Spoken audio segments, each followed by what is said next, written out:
کے ساتھ جوڑتے تھے، اس اللہ سے تعلق بنا لو۔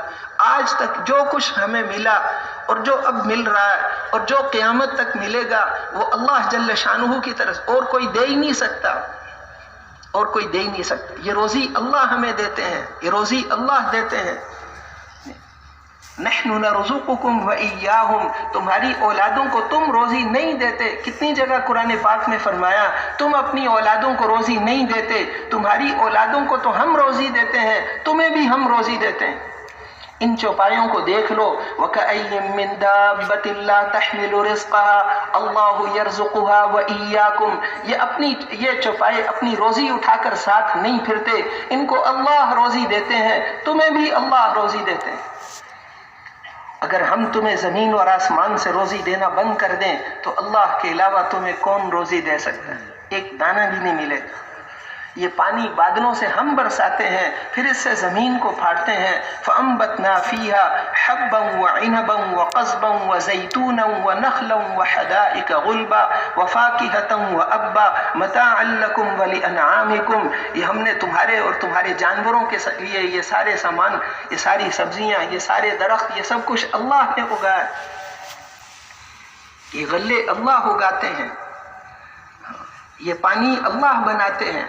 اللہ جل شانہ نے یہ پانی اتارا آسمانوں سے، ہم اندازے سے پانی وَأَنزَلْنَا مِنَ السَّمَاءِ مَاءً بِقَدَرٍ، ہم آسمان سے پانی اندازے سے اتارتے ہیں۔ تھوڑا زیادہ کر دیں نا کسی دن تو وہ بھی عذاب ہے تمہارے لیے، کم کر دیں تو وہ بھی تم پھر۔ اگر ہم اس پانی کو چلو ہم نے اتار ہی دیا، اگر ہم زمین کی گہرائیوں میں اتار دیں تو اللہ کے علاوہ کون ہے جو تمہیں ایسا صاف پانی بنا کر دے؟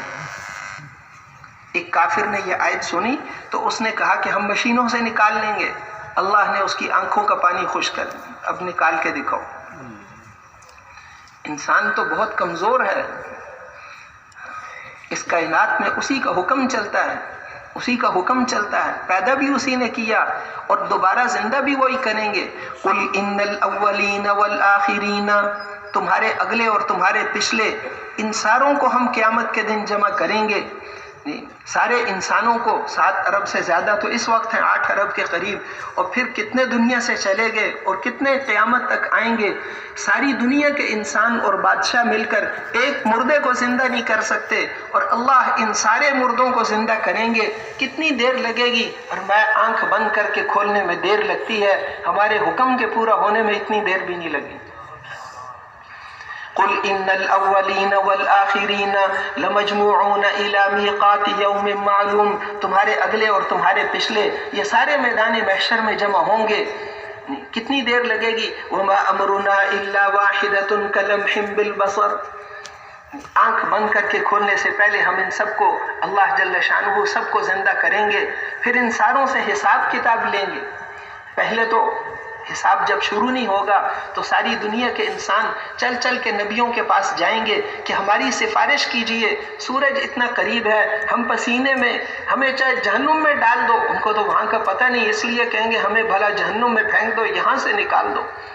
ابراہیم علیہ السلام کے پاس جائیں گے، حضرت ابراہیم علیہ السلام فرمائیں گے کہ آج اللہ اتنا غصے میں ہے کہ نہ اس سے پہلے کبھی اتنا غصے میں آئے ہیں، نہ اس کے بعد کبھی اتنا غصے میں آئیں گے۔ آج میں کسی کی سفارش نہیں کر سکتا، ہمیں تو اپنی فکر لگی ہوئی، سارے نفسی نفسی کہیں گے، آج اپنی فکر لگی ہوئی ہے۔ جاؤ موسیٰ علیہ السلام کے پاس جاؤ، ان کے پاس جائیں گے، وہ کہیں گے میں سفارش نہیں کر سکتا۔ جاؤ عیسیٰ علیہ السلام کے پاس جاؤ، وہ کہیں گے جاؤ حضرت محمد الرسول اللہ صلی اللہ علیہ وسلم کے پاس جاؤ۔ ان کے پاس لوگ آئیں گے تو فرمائیں گے کہ ہاں آج میں ہی سفارش کروں گا۔ پھر آپ جائیں گے اللہ جل شانہ کے سامنے سجدے میں گر جائیں گے اور اللہ کی وہ تعریف کریں گے جو کبھی کسی نے نہیں کی۔ اللہ جل شانہ فرمائیں گے ارفع رأسک یا محمد، اے محمد صلی اللہ علیہ وسلم سر اٹھائیے، مانگو، جو مانگو گے ملے گا، جس کی سفارش کرو گے قبول کی جائے گی۔ پھر آپ کی سفارش سے حساب کتاب شروع ہوگا۔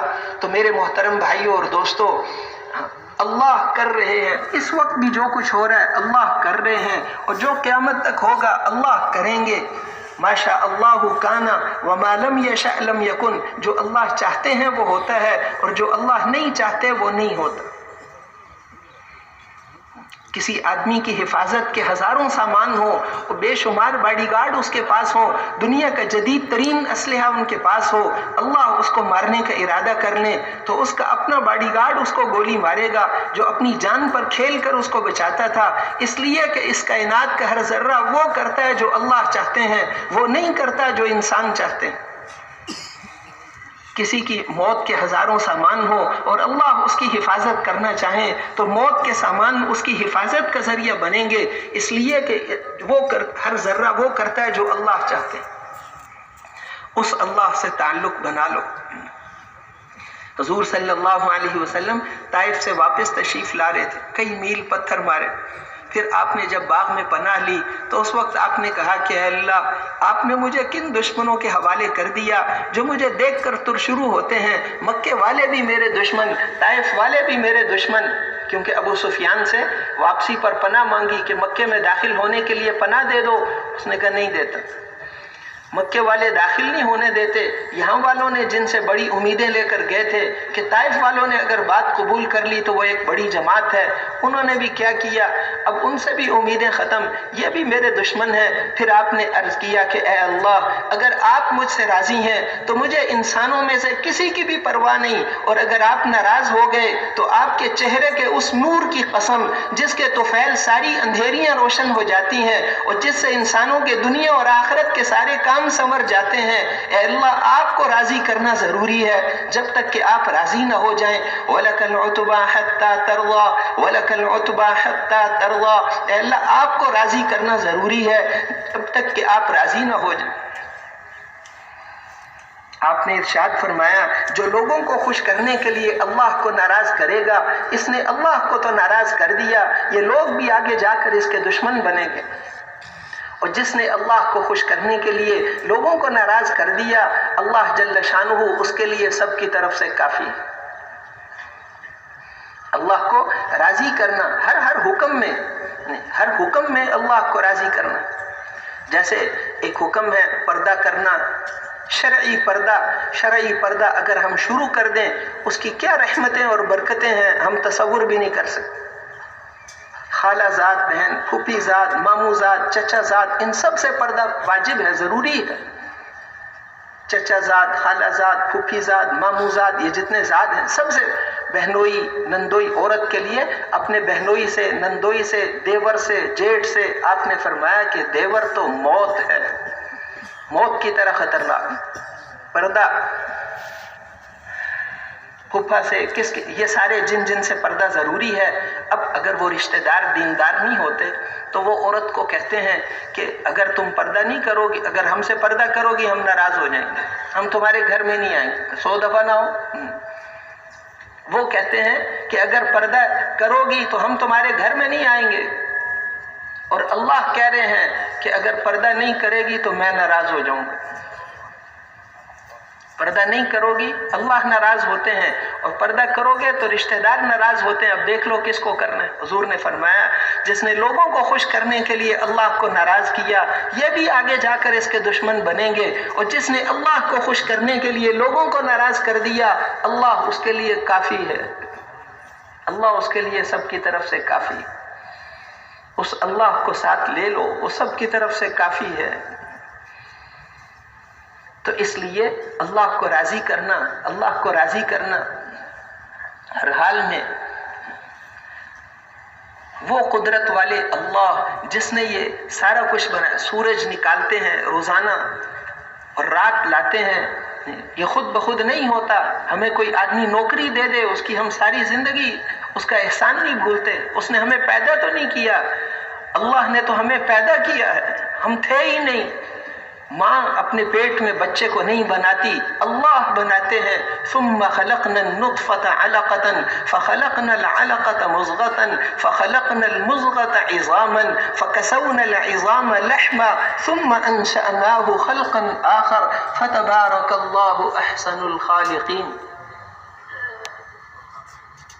اللہ جل شانہ بناتے ہیں، ماں کے پیٹ میں اللہ بنا. دنیا کا کوئی انجینئر اندھیرے میں کوئی مشین نہیں بنا سکتا، کسی ورک شاپ میں اندھیرے میں کام نہیں ہوتا. اللہ نے ہمیں 3 اندھیروں کے اندر بنایا. یخلقکم فی بطون امہاتکم خلقا من بعد خلق فی ظلمات 3. 3 اندھیریوں کے اندر اللہ نے انسان کو بنایا. ذالکم اللہ ربکم، یہ تمہارا پروردگار ہے. اس کو چھوڑ کر کدھر جاتے ہو؟ یا ایھا الانسان ما غرک بربک الکریم، اے انسان تجھے کس نے غافل کر دیا اس کریم پروردگار سے جس نے تمہیں پیدا کیا، جس نے تمہیں یہ اعضاء بنا کر دیے، جس نے تمہیں یہ خوبصورت شکل دی. اس سے غافل ہو کر کدھر جاتے ہو؟ فَأَيْنَ تَذْهَبُونَ، اپنی قدرت کی نشانیاں بتا کر قرآن پاک میں فرماتے ہیں کہ اس میں نشانیاں ہیں عقل والوں کے لیے. یہ سورج کا نکلنا اور یہ رات کا آنا اور دن کا جانا، یہ نشانیاں ہیں.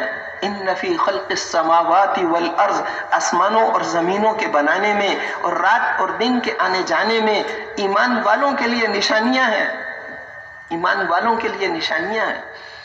اگر ہم ہمیشہ کے لیے رات ہی رات بنا دیتے، من الہ غیر اللہ یأتیکم بضیاء، اللہ کے علاوہ کون تھا جو تمہیں ایسی روشنی بنا کر دے؟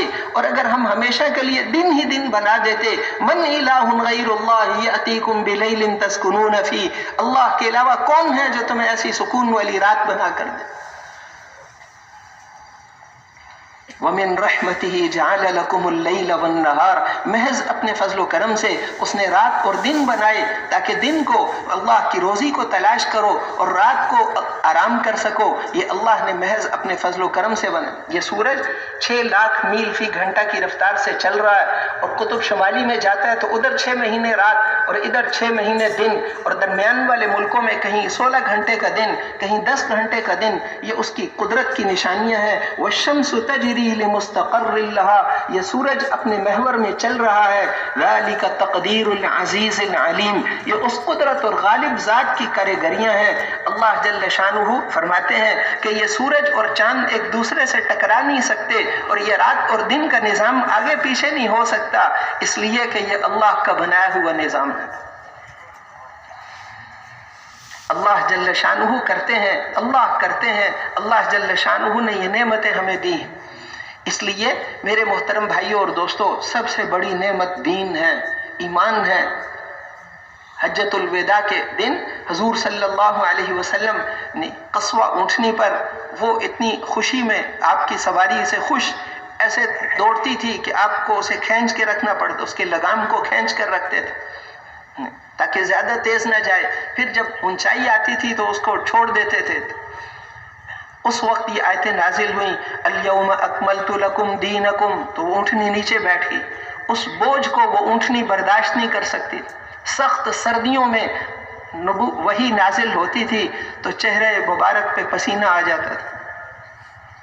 وہ بوجھ تھا، کسی اور دل میں اس کو اٹھانے کی ہمت نہیں تھی. وہ اس پاک دل پر یہ قرآن اتارا، لے کر آنے والا وہ مقدس ترین فرشتہ، اور اللہ کا کلام ایک ایک سورت نازل ہوتی تھی. 80,000 فرشتے اسے ساتھ چھوڑنے کے لیے آتے تھے. حضرت جبرائیل علیہ السلام لے کر آتے، آپ کے مبارک دل پر وہ قرآن نازل ہوتا اور پھر اس میں کوئی باطل داخل نہیں ہو سکتا. تنزیل من حکیم حمید، یہ اس قابل تعریف حکمت والی ذات کی طرف سے آیا ہے. لا یأتیہ الباطل من بین یدیہ ولا من خلفہ، اس کے آگے سے پیچھے سے باطل آ نہیں سکتا. سورہ فاتحہ نازل ہوئی، جبرائیل علیہ السلام کے ساتھ 70,000 فرشتے اسے چھوڑنے کے لیے. 24,000 دفعہ حضور صلی اللہ علیہ وسلم پر وحی نازل ہوئی. اتنی دفعہ وحی نازل ہوئی. پہلے نبیوں پر کسی پر 50 دفعہ، سب سے زیادہ جس پر وحی اتری 50 دفعہ، 40 دفعہ 30 دفعہ نبیوں کا لکھا ہوا ہے. ان ہمارے اس پاک نبی کی امت میں اللہ نے ہمیں بنایا جن پر 24,000 دفعہ اللہ نے وحی نازل فرمائی.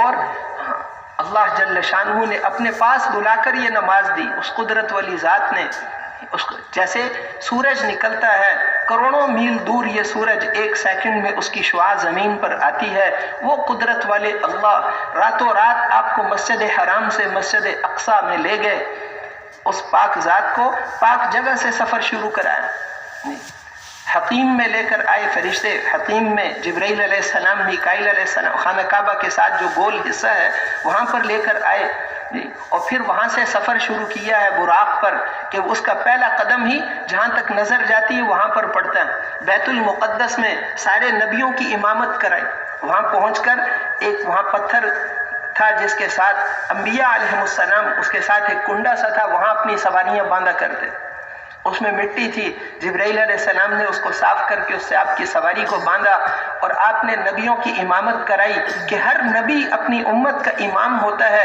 اماموں کی امامت کرا کے یہ بتایا کہ اب قیامت تک کے لیے کامیابی کا راستہ وہ صرف محمد الرسول اللہ صلی اللہ علیہ وسلم۔ پچھلے سارے نبیوں کی نبوت ختم ہو گئی، آج آپ نے فرمایا آج اگر موسیٰ علیہ السلام بھی زندہ ہوتے میری اتباع کے بغیر کامیاب نہیں ہو سکتے تھے۔ لو کان موسیٰ حیا لما وسعہ الا اتباعی، آج اگر موسیٰ علیہ السلام خود زندہ ہوتے، اپنی اصلی تورات ان کے پاس ہوتی، وہ لاٹھی جس کو سمندر پہ مارا تو 12 خشک رستے بنے، اور وہ لاٹھی جس کو پتھر پہ مارتے تو 12 چشمے نکلتے، وہ لاٹھی بھی ان کے پاس ہوتی اور ساری چیزیں ان کے پاس ہوتی، میری اتباع کے بغیر کامیاب نہیں ہو سکتے تھے۔ سارے نبیوں سے اللہ نے وعدہ لیا تھا تم میں سے جس کے زمانے میں حضرت محمد صلی اللہ علیہ وسلم آئیں گے اپنی نبوت کو چھوڑ کر ان کی پوری مدد کرنی ہوگی۔ قالوا اقررنا، سب نے کہا کہ ہم اس کا اقرار کرتے ہیں، ہم اس کے لیے تیار ہیں۔ تو میرے محترم بھائیوں اور دوستوں، پھر وہاں سے بیت المقدس سے پہلے آسمان پر جب گئے، فرشتوں نے پوچھا کون، دروازہ کھٹکھٹایا، کون؟ جبرائیل، ان کا تمہارے ساتھ کون ہے؟ کہ حضرت محمد الرسول اللہ صلی اللہ علیہ وسلم۔ بلایا گیا ہے، فرشتوں نے دروازہ کھول دی، دوسرا، تیسرا، چوتھا، 7 آسمان، اس کے اوپر سدرۃ المنتہا، وہاں پہنچ کے حضرت جبرائیل علیہ السلام نے عرض کیا کہ اللہ کے رسول، گھر سے لے کر بیت المقدس تک اور بیت المقدس سے لے کر سدرۃ المنتہا تک اس پورے سفر میں آپ کے ساتھ تھا، اب آگے میرا سفر ختم ہو گیا، آگے خاص دربار ہے، اگر میں اوپر جاؤں گا تو جل کے راکھ ہو جاؤں گا۔ جبرائیل اوپر نہیں جا سکتے، کوئی نبی، کوئی فرشتہ، کوئی انسان، کوئی مخلوق اوپر نہیں۔ ایک پالکی، ریشمی پالکی لائی گئی، آپ کا سفر باقی ہے، اس میں آپ نے آگے بھی سفر کیا، پھر اور اوپر وہاں پر پہنچ کر اللہ جل شانہ نے فرمایا ادنو یا حبیبی، اے میرے حبیب قریب ہو جاؤ، اے میرے حبیب قریب ہو جاؤ، جتنا یہاں سے وہاں سفر اتنا اور قریب ہو گئے۔ پھر آپ نے اس وقت کہا التحیات للہ والصلوات والطیبات، ساری جانی مالی بدنی عبادتیں اللہ کے لیے ہیں۔ اللہ جل شانہ نے فرمایا السلام علیک ایھا النبی ورحمۃ اللہ وبرکاتہ، تو آپ نے اس وقت بھی امت کو نہیں بھلایا السلام علینا وعلی عباد اللہ الصالحین، امت کو بھی شریک فرما لیا۔ بلایا کیوں تھا؟ لنریہ من آیاتنا، آپ کو ہم اپنی نشانیاں دکھانا چاہتے تھے۔ جنت دکھائی کہ میں جنت میں داخل ہوا، وہاں کی مٹی میں نے جھک کر اٹھائی، مشک اور عنبر سے زیادہ خوشبودار تھی، اس کے موتی یاقوت اور موتیوں سے بنے ہوئے محلات اپنی آنکھوں سے دیکھے، وہاں سونے کے بنے ہوئے محلات اپنی آنکھوں سے دیکھے، جنت کے سارے منظر اپنی آنکھوں سے دیکھے، جہنم کے سارے منظر اپنی آنکھوں سے دیکھے۔ بنی اسرائیل کی ایک عورت کو جس نے بلی کو بھوکا پیاسا باندھ کر مارا تھا، اس کو عذاب ہوتے ہوئے اپنی آنکھوں سے دیکھا۔ سود کھانے والوں کو کیا عذاب ہوگا اپنی آنکھوں سے دیکھا، اور چغل خوری کرنے والوں کو، نماز چھوڑنے والوں کو، ہر ایک کو جو عذاب، مختلف قسم کے عذاب وہ اپنی آنکھوں سے دیکھے۔ جہنم کے سارے منظر اپنی آنکھوں سے دیکھے اور جنت کے سارے منظر اپنی آنکھوں سے دیکھے۔ جبرائیل علیہ السلام کو اپنی اصلی حالت میں اپنی آنکھوں سے دیکھا، حتیٰ کہ اللہ کو بھی اپنی آنکھوں سے دیکھا۔ حضور صلی اللہ علیہ وسلم دیکھنے والے، ہم باقی ساری دنیا کے انسان نابینا ہیں، ساری دنیا کے بادشاہ بھی نابینا ہیں، اور ساری دنیا کے ڈاکٹر اور انجینئر بھی نابینا ہیں، اور ساری دنیا کے وزیر اور گورنر بھی نابینا ہیں، اس لیے کہ انہوں نے آخرت کی کوئی چیز نہیں دیکھی۔ حضور صلی اللہ علیہ وسلم دیکھنے والے ہیں، ہم سارے آخرت کے اعتبار سے نابینا ہیں۔ اگر نابینا دیکھنے والے کی بات کو مانے گا تو کامیاب ہوگا، نہیں مانے گا تو نقصان اٹھانا پڑے گا۔ اگر کسی دیکھنے والے نے نابینے کو کہا کہ آگے کنواں ہے، ایک طرف ہو جاؤ، اگر وہ اس کی بات کو نہیں مانے گا تو وہ اس کنویں میں گر کر زخمی ہو جائے گا۔ اسی طرح اگر کبھی دیکھنے والے نے نابینے کو کہا کہ آگے کانٹوں والا درخت ہے، سر نیچے کر لو، دائیں طرف ہو جاؤ، اگر وہ اس کو کہے کہ میں مالدار ہوں، تم غریب آدمی ہو، میں تمہاری بات نہیں مانتا، اگر نہیں مانے گا تو چہرہ زخمی ہو جائے گا۔ زندگی میں جب بھی دیکھنے والے کی بات نابینا مانے گا تو فائدے میں رہے گا، نہیں مانے گا تو نقصان اٹھانا پڑے گا۔ ہم سارے کے سارے نابینا اور دیکھنے والے حضرت محمد الرسول اللہ صلی اللہ علیہ وسلم ہیں، ان کے طریقے پر زندگی گزاریں گے تو کامیابی ملے گی، اگر ان کے طریقے سے ہٹ کر گزاریں گے تو کامیابی مل ہی نہیں سکتی۔ ایک ایک سنت حضور صلی اللہ علیہ وسلم کی، ایک ایک سنت ہفت اقلیم کی سلطنت سے زیادہ قیمتی ہے، ہفت اقلیم کی سلطنت سے زیادہ قیمتی ہے۔ 7 آسمان اور 7 زمینیں اور ان کے درمیان کے جتنے نقشے ہیں، یہ جتنی گاڑیاں اور جتنے جہاز اور جتنی فیکٹریاں اور جتنا سونا چاندی، اللہ کے نزدیک اس کی قیمت حضرت محمد صلی اللہ علیہ وسلم کی ایک انگلی کے پورے جتنی بھی نہیں۔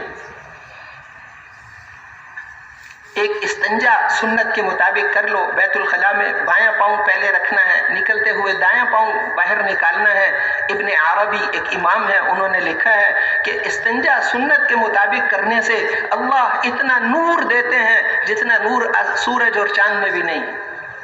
سورج اور چاند سے زیادہ نور ایک سنت کو پورا کرنے سے ملتا ہے۔ پھر پوری زندگی اللہ کے رسول کے طریقے پر گزاریں گے تو اس سے کتنا نور ملے گا۔ نماز سنت کے مطابق، وضو سنت کے مطابق، اس سے کتنا نور اللہ نصیب فرمائیں۔ اس لیے آپ کی سنت تو اللہ تو پہلا کام ہمارا کیا ہے؟ دل کے اندر یہ بٹھا لیں کہ اللہ سے ہوتا ہے، مخلوق سے نہیں ہوتا۔ اللہ کرتے ہیں اور حضرت محمد صلی اللہ علیہ وسلم کے طریقے پر کریں گے عمل تو پھر اللہ کرتے ہیں۔ دیکھو نا، خندق میں مسلمانوں کے پاس کیا تھا؟ پورا عرب اکٹھا ہو کر آ رہا ہے، ہزاروں کا لشکر ہے اور مدینہ منورہ کی بستی والے۔ اب سردی سخت تھی، خندق کی لڑائی جب ہوئی سخت سردی تھی، پہننے کے لیے کپڑے نہیں، گڑھا کھود کر اندر بیٹھتے تھے سردی سے بچنے کے لیے صحابہ، پہننے کے لیے کپڑے نہیں، اور پیٹ پر پتھر باندھے ہوئے ہیں۔ بھوک کا یہ حال ہے کہ سب نے پیٹ پہ پتھر، اور نبیوں کے سردار نے 2 پتھر، پیٹ پہ 2 پتھر، اور پھر پیٹ بھوک کے لیے کھانا نہیں، سردی سے بچنے کے لیے کپڑے نہیں، لڑنے کے لیے ہتھیار نہیں۔ اور اس وقت جب وہ چٹان کھود رہے تھے تو اس وقت وہ خندق کھود رہے تھے، بیچ میں ایک چٹان نکل آئی، وہ کسی سے بھی نہیں ٹوٹتی تھی۔ آپ کو آ کر عرض کیا کہ سب نے زور لگا کر دیکھ لیا، آپ نے فرمایا لاؤ میں توڑتا ہوں۔ کدال لے کر اترے، اپنی چادر ایک طرف رکھی اور آیت پڑھی، وَتَمَّتْ كَلِمَةُ رَبِّكَ صِدْقًا وَعَدْلًا لَا مُبَدِّلَ لِكَلِمَاتِهِ۔ ایک کدال اس پر ماری تو 1/3 حصہ اس کا ریزہ ریزہ ہو گیا، روشنی نکلی۔ آپ نے فرمایا شام فتح ہو گیا، شام روم فتح ہو گیا۔ دوسری دفعہ ماری، پھر ایک روشنی نکلی، فرمایا ایران فتح ہو گیا۔ تو تیسری دفعہ کہ حبشہ اور یمن کے علاقے فتح ہو گئے۔ اب وہ جو منافقین تھے وہ آپس میں وہ ہنستے تھے، غر ہؤلاء دینہم، قرآن میں اللہ نے ان کی بات نقل کی، کہتے تھے ان کے دین نے ان کو پاگل کر دی، دھوکے میں ڈال دیا ہے، کھانے کے لیے روٹی نہیں۔ کہتے ہیں روم اور امریکہ فتح ہو گئے۔ روم اور ایران اس زمانے میں ایسے تھا جیسے آج کل کوئی امریکہ یا کوئی بڑی سلطنتیں ہوں، تو اس طرح اس زمانے کی بڑی سلطنتیں وہی تھی۔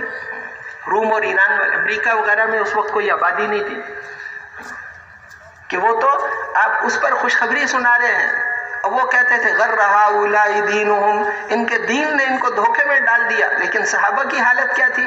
بے شک ایسا ہی ہوگا، 100% یقین ہے ایسا ہی ہوگا. بعد میں جب یہ ملک فتح ہوئے تو وہ صحابہ ان کو کہتے تھے کہ تم نے فتح نہیں کیے، یہ تو چابیاں حضور لے کر دے گئے تھے، تو اللہ کے نبی ہمیں لے کر دے گئے تھے کہ میرے ملک کی حکومت وہاں تک، میرے امت کی حکومت وہاں تک پہنچے گی. تو میرے محترم بھائیوں اور دوستوں، اس لیے وہ پاک دین ہمیں دے کر گئے، وہ مبارک دین ہمیں دے کر گئے جس سے کامیابیاں ملتی ہیں. حضرت عمر رضی اللہ عنہ، عراق سے ایک آدمی آیا، اس سے پوچھا سفر کیسا رہا؟ اس نے کہا امیر المومنین ایسے لگتا ہے جیسے وہاں سے لے کر یہاں تک ایک ماں باپ کی اولاد رہتی. وہ امن و امان آپ فرما کر گئے تھے. حاتم تائی جو مشہور سخی تھا، اس کے بیٹے بڑے صحابی تھے عدی، اور عدی کو آپ نے فرمایا تھا عدی ہیرا شہر تم نے دیکھا ہے؟ اس نے کہا دیکھا تو نہیں، سنا ہے کہ وہاں سے ایک جوان لڑکی آئے گی زیورات میں لدی ہوئی اور آ کر حج کر کے جائے گی، اس کو کوئی آنکھ اٹھا کر دیکھنے والا بھی نہیں ہوگا. اللہ کی قسم ایسا امن و امان اس دین پر آنے والا. حضرت عمر کے زمانے میں وہ آئی تو اللہ نے وہ سارے منظر دکھائے. پھر جب وہ بیت المقدس فتح کرنے کے لیے حضرت عمر رضی اللہ عنہ گئے تو وہاں پر کپڑوں پہ پیوند، جب وہاں پہنچ گئے تو کبھی غلام سوار ہوتا تھا اور حضرت عمر پکڑ کے چلتے تھے، کبھی حضرت عمر سوار ہوتے، وہ غلام سالم اس کا نام، وہ پکڑ کے چلتا. جب وہاں پہنچے تو غلام اوپر تھا، وہ سارے وزیر سارے لوگ انتظار میں ہیں. بیچ میں ایک جگہ مٹی آئی، ہوز سا پانی، اس کے اندر سے گزرنا پڑا، نیچے گھٹنوں تک کیچڑ لگا ہوا ہے. جوتے حضرت عمر نے اپنے بغل میں پکڑے ہوئے ہیں. حضرت ابو عبیدہ مسلمانوں کے جو وہاں امیر تھے، انہوں نے کہا ہا قضا یا امیر المومنین، اے امیر المومنین آپ نے ایسے ان کے سامنے آنا تھا.